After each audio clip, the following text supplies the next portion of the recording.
Écoutez, moi, je suis très heureuse aujourd'hui que voilà, le mérite de Madame Meloni soit reconnu. C'est une femme que je connais bien, avec qui j'échange régulièrement. Vous n'êtes pas sans savoir que notre parti est aujourd'hui l'allié officiel de son parti en France. Nous siégeons dans le même groupe des conservateurs et réformistes européens au Parlement européen. J'ai été longtemps seule, d'ailleurs, à défendre son bilan et son pragmatisme, parce que c'est une femme, évidemment, qui est arrivée aux affaires en étant très mal vue par les institutions européennes et qui a su voilà, dans un jeu d'intelligence diplomatique, réussir à défendre les intérêts de son pays et à aligner, grâce à son leadership, une partie de l'Union européenne sur les intérêts de l'Italie, qui sont d'ailleurs aussi les nôtres, parce que c'est en premier lieu les sujets migratoires.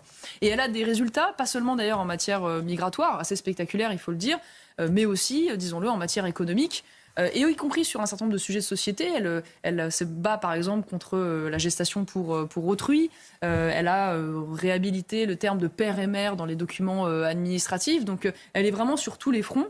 Et elle l'est d'ailleurs parce qu'elle a eu, selon moi aussi, une des choses pour lesquelles je me bats, l'intelligence de construire une large coalition qui va du centre droit jusqu'à la droite nationale. C'est comme si en France, nous avions par exemple des gens qui venaient d'Horizon jusqu'au Rassemblement national. Voilà, qui m'apparaît être une des clés intelligentes pour parvenir à ses fins. Donc c'est vrai que j'espère que ceux qui aujourd'hui se prévalent de son modèle voilà, la suivront jusqu'au bout de sa logique.